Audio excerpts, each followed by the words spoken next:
Puede llamar de otra manera la oportunidad de estar en este lugar y poder predicar la palabra del Señor, que no sea la palabra privilegio. Amén.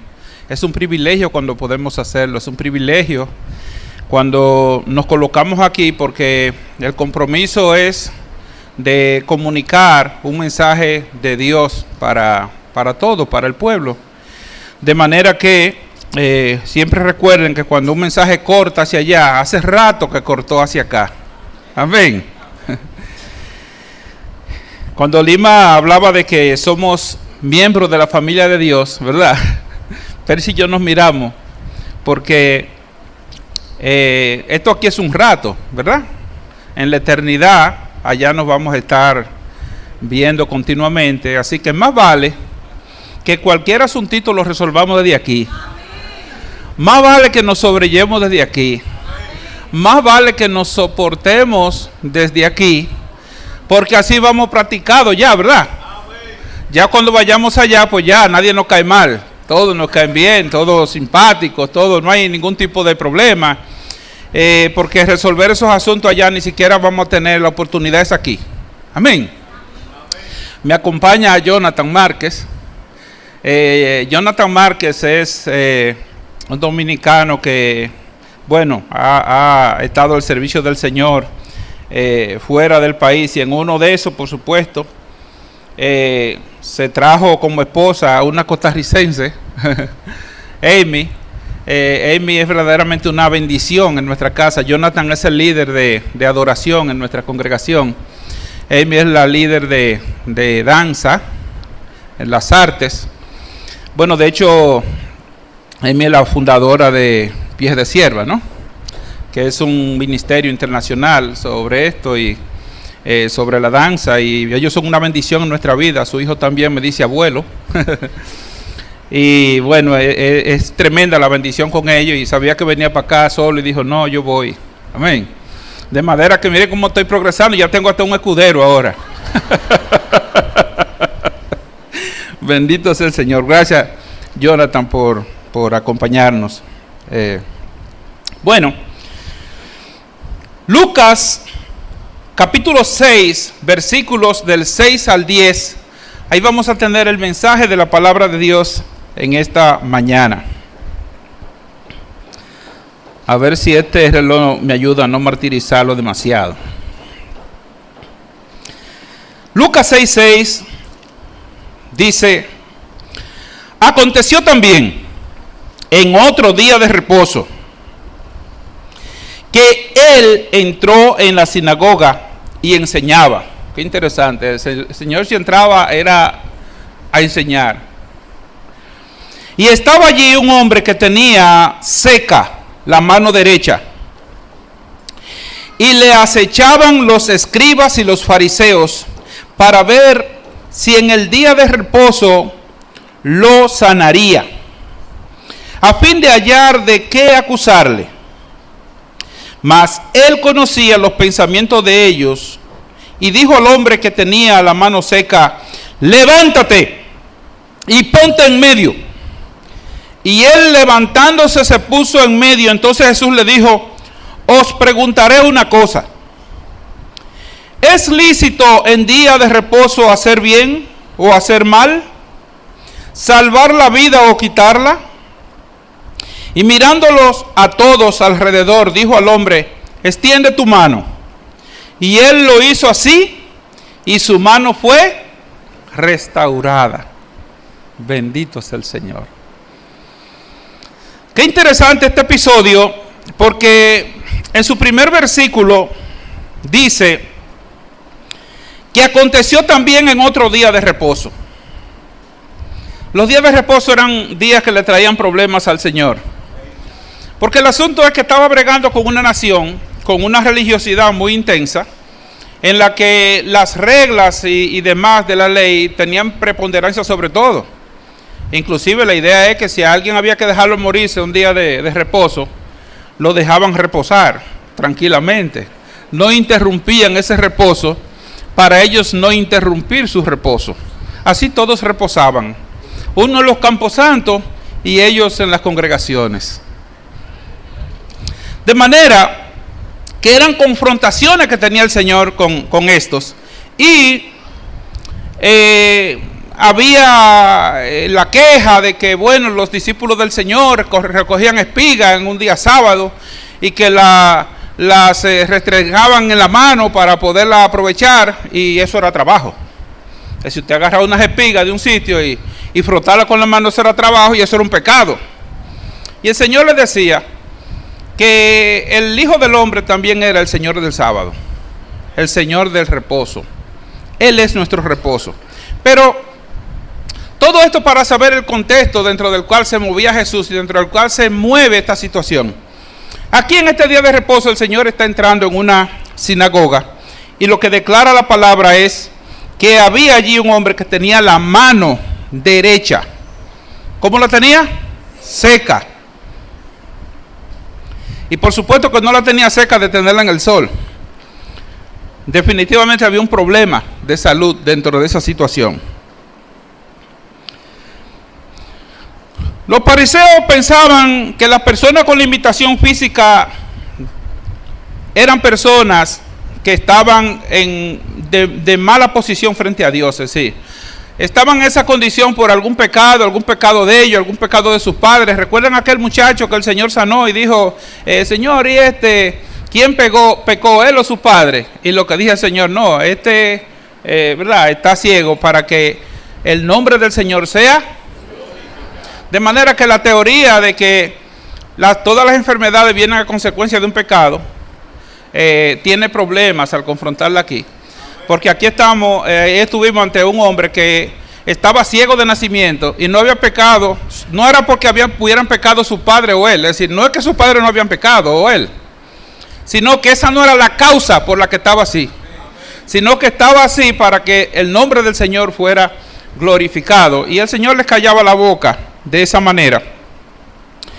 Y aquí entonces nos encontramos con este hombre que tiene su mano seca. La mano. Cortar una mano era castigo severo. Es decir, la mano como tal era algo con significado, inclusive en términos puramente espirituales. Lavarse las manos era una costumbre judía. Si se consideraba que comer con la mano sucia de por sí era un pecado. Amén. Mi hermano, si eso fuera así, ¿cuántos pecadores aquí? Bendito sea el Señor. En sentido figurado, la mano simboliza el poder. Echar mano de alguien significa apoderarse de él. Estar bajo las manos de alguien es estar sometido. Y la expresión obra de las manos equivale a trabajo o esfuerzo agobiador. Con diversos gestos de la mano se indican deseos o expresan sentimientos. Se insulta también con algunos instrumentos de la mano. Llevarla sobre la cabeza es un signo de dolor. Aplaudir es muestra de alegría. Estrechar la mano es prueba de amistad. Como expresión espiritual se elevan las manos para invocar y para orar. La imposición de manos significa consagración y concesión de bendiciones. Normalmente la diestra es la mano principal para todos sus quehaceres, ¿verdad? Es decir, una tasa bien alta de la población mundial son diestros, ¿no? Como se le llaman. Hay otros que son perfectos y son siniestros. De manera que la mano derecha, que es la diestra, era fundamental, en la vida. Cuando una persona es diestra y de repente tiene limitación en su mano derecha, pues tiene limitación en todo el sentido de la vida, porque todo viene derecho. Los carros vienen con la palanca de cambio a la derecha, ¿verdad? Y la idea es que usted agarre el guía con la derecha, ¿verdad? Casi todas las cosas están diseñadas, vamos a decir, para derechos. Los zurdos tienen que, gracias a sus habilidades extraordinarias que tienen, se adecúan. Pero la mano derecha en sentido general es la mano que representa toda la movilidad o desarrollo de las actividades de una persona. ¿A quién se dirige el mandato que explica el Señor? Evidentemente parece que esta persona no acostumbraba estar en ese lugar en la iglesia. Porque la expresión de Lucas, que aunque no era testigo ocular, es a quien le narraron estas cosas y él las relató en este evangelio. Hay que recordar que Lucas no es del grupo de los 12, es decir que Lucas más bien hizo un trabajo de investigación para recabar todo lo que había acontecido sobre Jesús, quizá por su orientación científica como médico, pues eso le facilitaba. Y este hombre estaba en la sinagoga. He aquí, dice que había un hombre que tenía su mano derecha seca.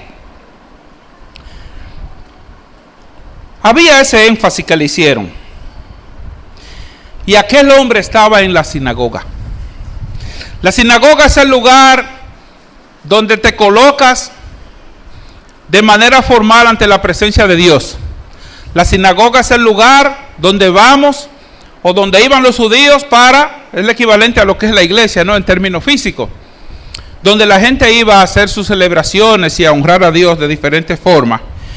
Y también era el espacio de los religiosos ejercer su poderío e imponer sus condiciones o sus posiciones. Porque de una manera u otra, en la naturaleza del hombre caído está que la iglesia a veces se puede convertir en un instrumento de poder, de fuerza, de dominar. Amén. De alguna manera el diablo puede engañarnos a nosotros y creernos que la iglesia es un lugar para eso, para nosotros establecer nuestro trono. Bendito sea el Señor, pero definitivamente no se trata de eso, sino del lugar donde se honra a Dios. Este hombre, ¿dónde se coloca?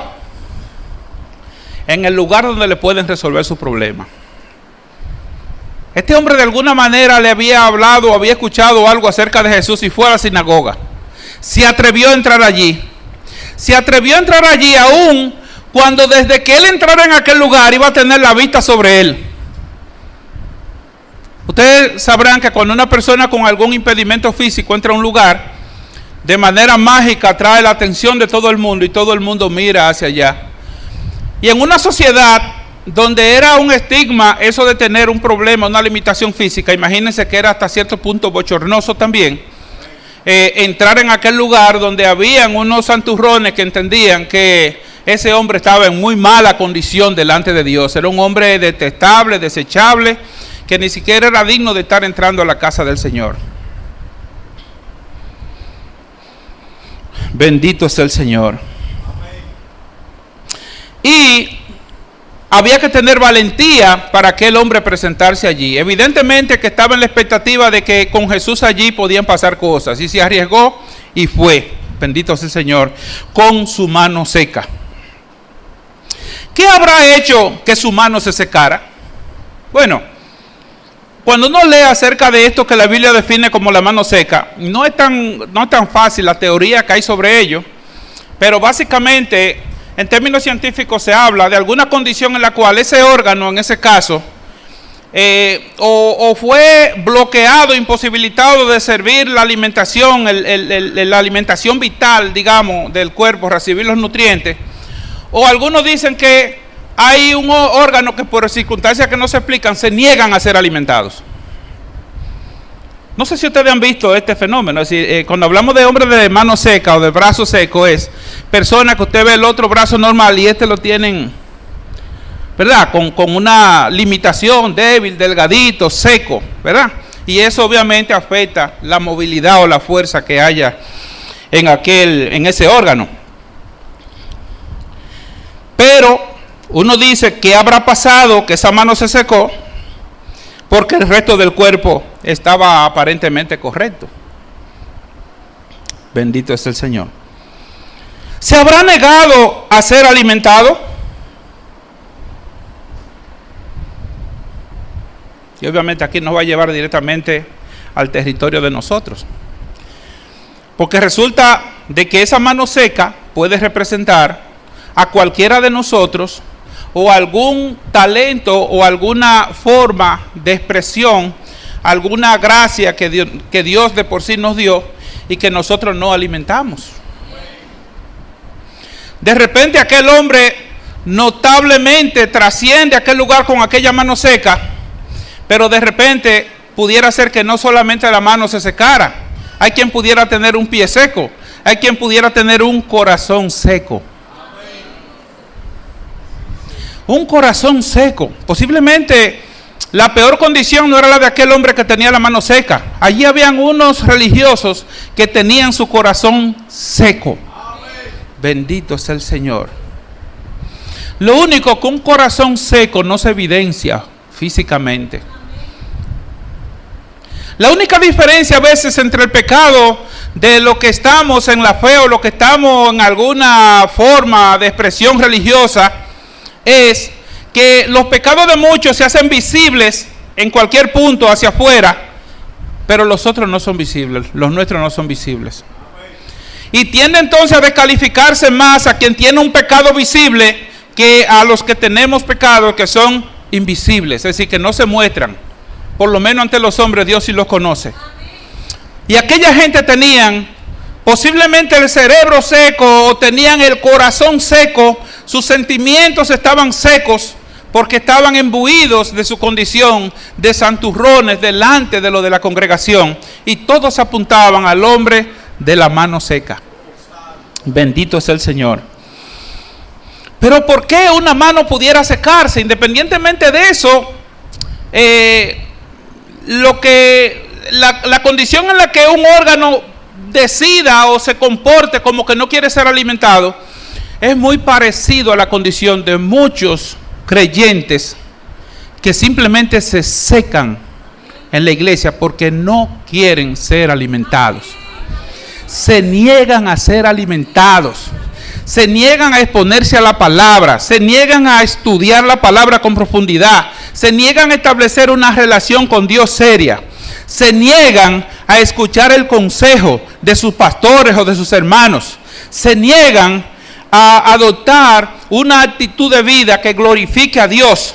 Ellos quieren estar porque saben que algo bueno puede pasar ahí, o por lo menos no me van a criticar por ir ahí, y si estoy ahí me van a considerar como persona buena, pero secos. Bendito sea el Señor. Seco porque no se nutre de la palabra, no busca la palabra de Dios que vivifica, que alimenta, que nutre, que capacita. La palabra del Señor nos dice en 1 de Pedro: desechando pues toda malicia, todo engaño, hipocresías, envidias y todas las detracciones, desead como niños recién nacidos la leche espiritual no adulterada, para que por ella crezcáis para salvación. Bendito es el Señor. Esa figura me encanta porque dice que deseemos como niños recién nacidos, a propósito de que estamos, ¿verdad?, en el mes, en la celebración de la Biblia. Esto nos encaja perfectamente porque la palabra lo que declara es que deseemos como niños recién nacidos la leche espiritual no adulterada. Y para saber el alcance de esto hay que ver cuando un niño es recién nacido, que es llevado donde la madre y es colocado para amamantar. Hay que ver la fuerza enorme, el deseo enorme, la ansiedad con la que este bebé, que no sabe si puede succionar allí con toda la fuerza de su alma, porque tiene deseos intensos de ser alimentados. ¿Hasta dónde en nosotros existe ese deseo de esa prefigura que usa la palabra del niño recién nacido, que desea con tanta ansiedad, con tanta vehemencia, con tanta necesidad poder amamantar, para poder alimentarse, para poder nutrirse? Es como si viniera ya con el conocimiento pleno de que si no te alimentas no vas a servir para nada. Si no te alimentas no vas a poder crecer. Si no te alimentas no vas a poder servir para nada. Amén.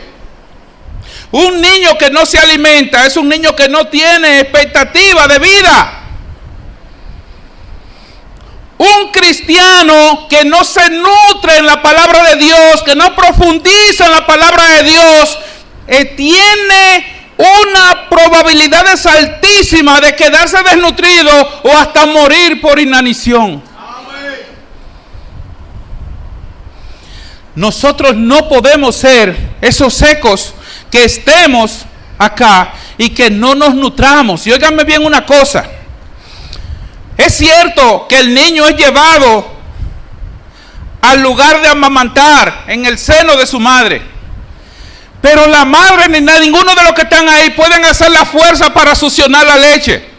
Él tiene que hacerlo. Él tiene que succionar. Si él no hace la fuerza, no hay forma de que se alimente. Y muchas veces nos comportamos como ese niño que no quiere ser alimentado, que hay que buscar una cucharita para ver si se traga un traguito, una cucharadita, otra más, que hay que hacerle avioncito. No puede ser. No puede ser que nosotros seamos de los que nos tengan que hacer avioncito con la palabra de Dios para alimentarnos. Amén. Tenemos que ser que desde que nos ponen a la palabra nos la querramos comer, la succionemos con fuerza, con vigor, sabiendo que eso nos va a alimentar y que nos va a hacer útiles en el reino de Dios. Bendito es el Señor.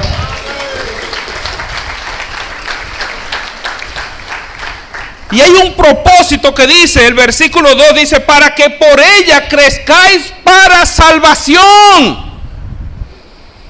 Si no creces en la palabra, no te vas a salvar.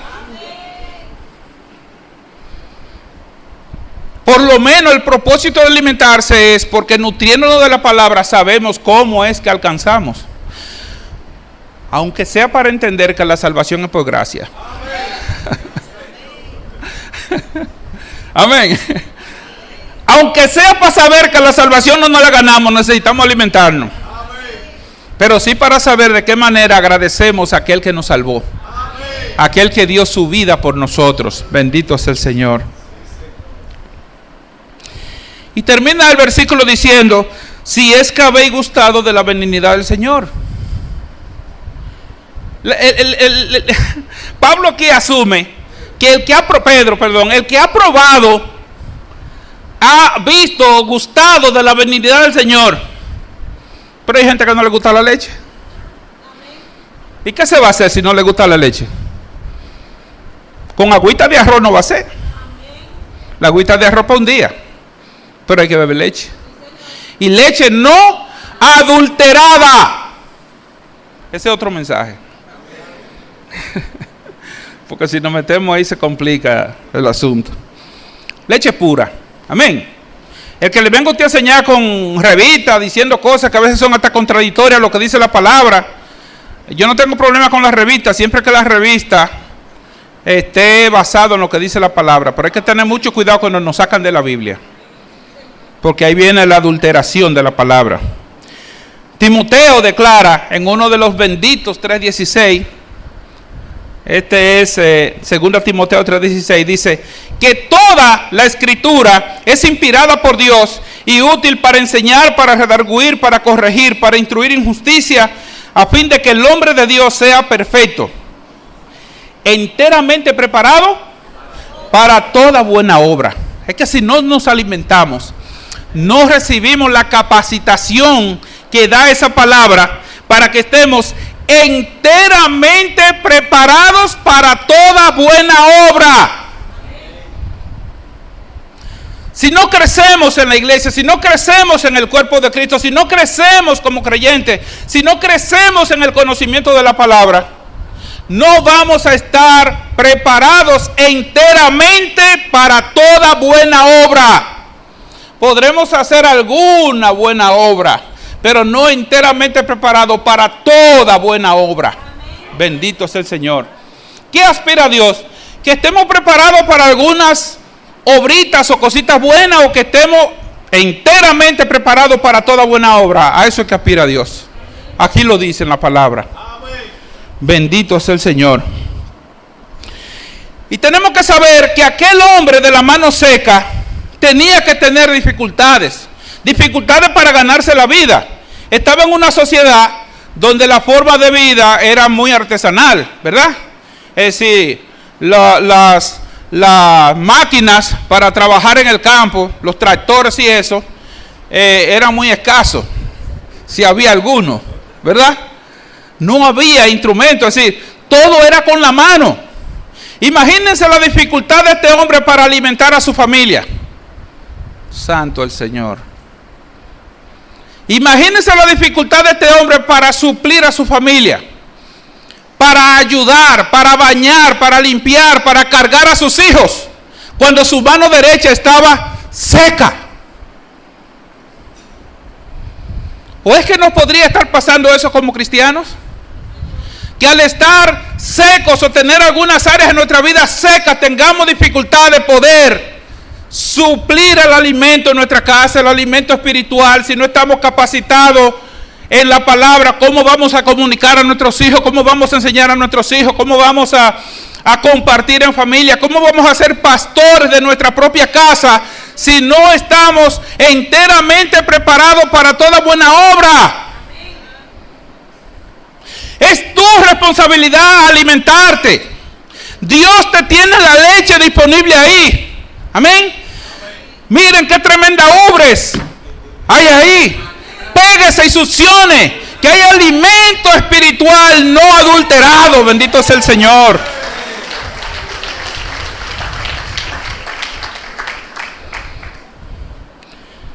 Es que la misma situación del hombre de la mano seca se va a traducir en cualquier aspecto en un cristiano que está en medio de la sinagoga, igual que aquel hombre, pero que no se está alimentando, tiene su mano seca, o tiene sus ojos secos, o tiene sus oídos secos. Ojos secos, que no ven lo que tiene que ver, que no pueden ver la necesidad porque sus ojos están secos, que no pueden escuchar bien porque sus oídos están secos, que no pueden moverse en el camino de Dios porque sus pies están secos. Bendito sea el Señor. Como yo no soy muy bueno en geometría, lo voy a dejar ahí.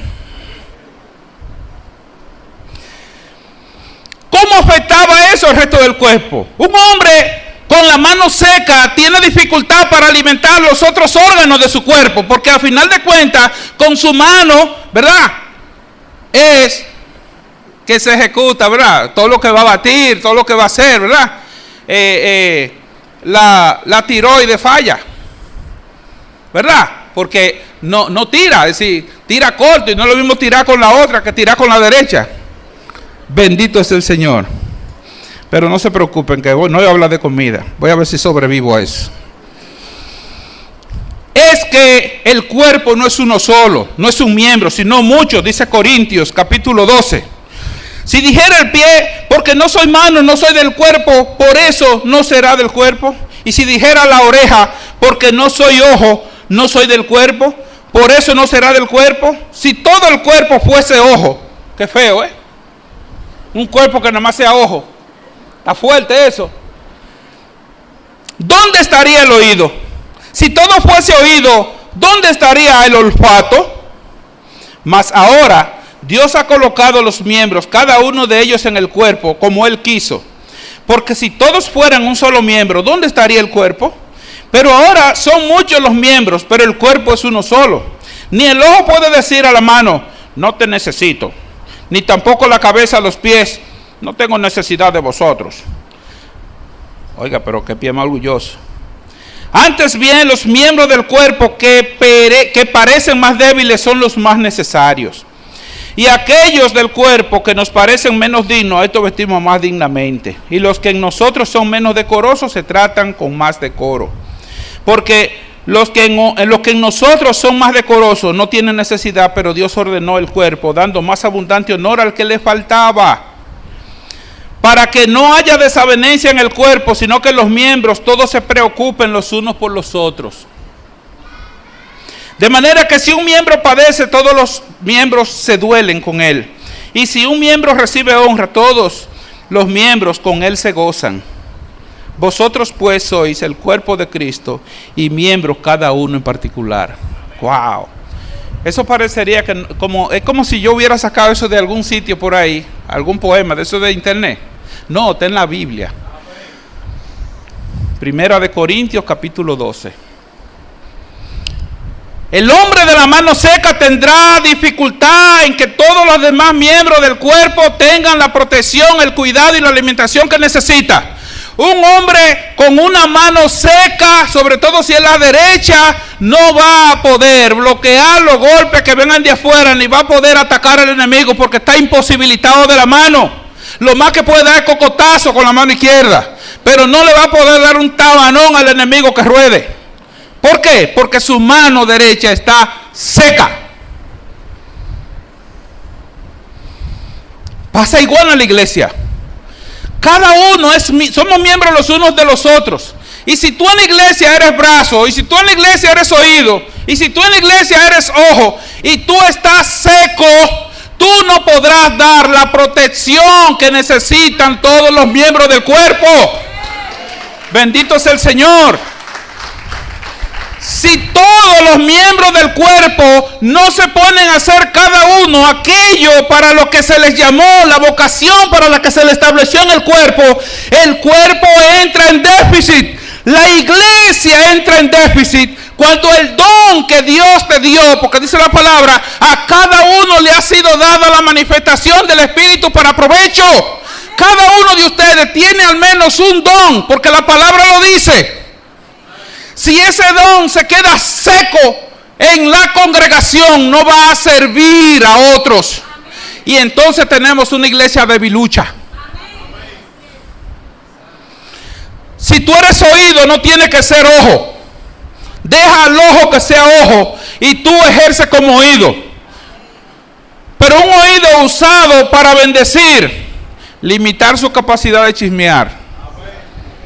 Una lengua que bendice, limita la capacidad de la lengua a ser un fuego. Vamos a operar cada uno en el don y la capacidad que Dios ha colocado en nosotros para bendecir el cuerpo, para proteger al cuerpo, para que el cuerpo se desarrolle de manera íntegra. Bendito es el Señor. Y qué bueno saber que al Señor llegar a aquella sinagoga estaba ese hombre de la mano seca. Es más, probablemente el Señor no hubiera tenido más motivo para estar allí que no sea ese hombre de la mano seca. Y qué interesante saber que Dios está interesado en sanar las manos secas que hay en la iglesia. Qué bueno, porque el único motivo por el que el Señor fue a aquella sinagoga es porque sabía que ese hombre de la mano seca iba a estar ahí y que le iba a decir y lo iba a sanar: extiende tu mano y sería sanado. Y que los de los ojos secos, oídos secos y corazón seco iban a recibir una lluvia para que se mojaran, aunque fuera un poco, se refrescaran. Amén. Bendito es el Señor. Dios no viene a una asamblea cuyos miembros se sienten contentos consigo mismos, donde no hay gente que esté sabiendo de sus deficiencias, reconociendo. Dios no quiere una iglesia con deficiencias que pretenda no tenerlas. El problema con Dios no es que existan o no existan las manos secas, los oídos secos. Es que esos oídos secos y esos ojos secos se crean que tienen 20/20. Y ni con lente ven bien. El problema está ahí. Que creen que tienen una lengua que bendice y es una lengua que maldice. No, Dios está ok con que nuestras lenguas tengan que ser santificadas, pero nosotros reconozcamos que no son santas. Ahí tenemos a Dios de nuestra parte. Aquí de lo que se trata es de reconocer delante de Dios nuestra falta. Bendito es el Señor.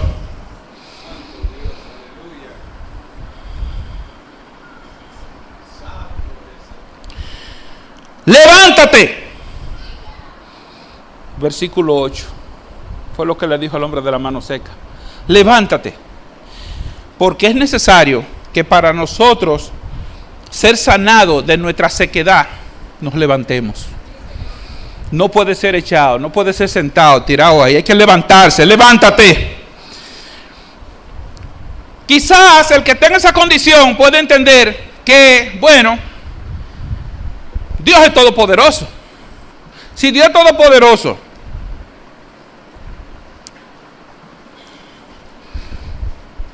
¿qué diferencia hace que yo me quede sentado o me pare? Es verdad, tienes razón. Dios lo sana acotado, enterrado, boca arriba, boca abajo, como usted quiera. Pero el mandato de levantarse te está diciendo: cambia de actitud. Modifica tu actitud, deja tu actitud cómoda, levántate. Amén. Para ser sanados tenemos que levantarnos. Bendito sea el Señor. Muchos, no, cuando el Señor me sane yo me levanto. Imagínate un infeliz como yo, ¿qué se va a parar si ni fuerza tengo para pararme? No, Dios sabe que tú tienes fuerza para pararte y tú también lo sabes, levántate. Amén. Bendito sea el Señor.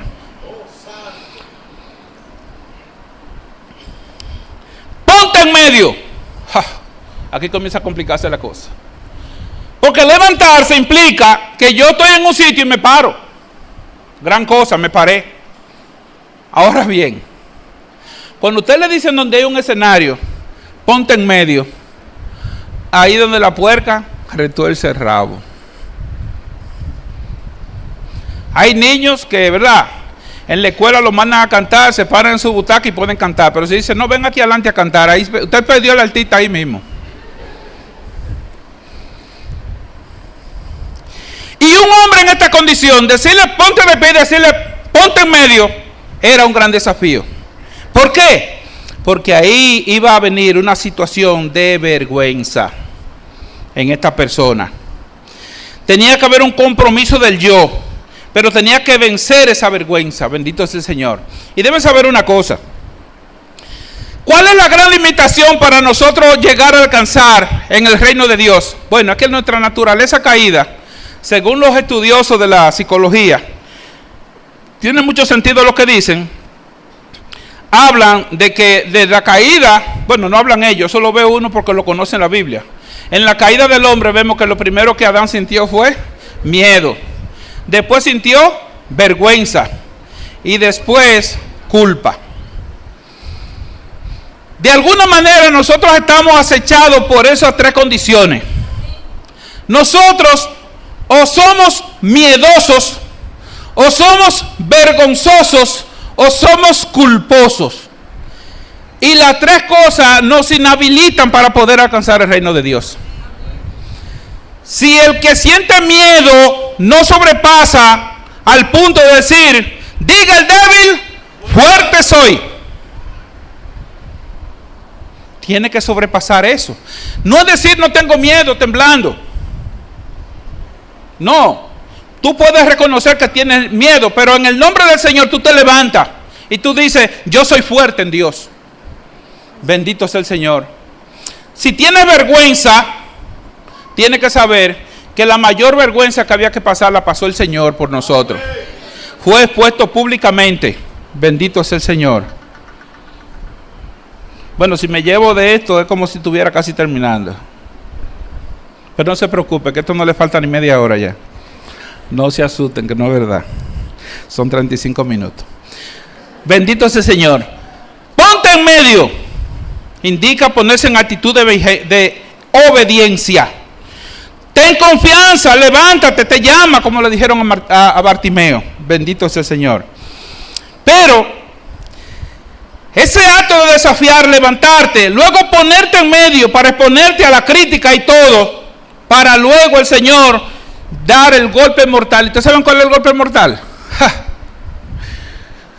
Extiende tu mano. ¿Saben qué hubiera hecho yo si hubiera sido el hombre de la mano seca? Levanto la izquierda para que me vea la mano que está linda, que está rozagante. La mano seca, no, se la guardo aquí. La acción más difícil del hombre de la mano seca fue en medio de todo el mundo levantarse y levantar su mano seca, extenderla, hacerla visible.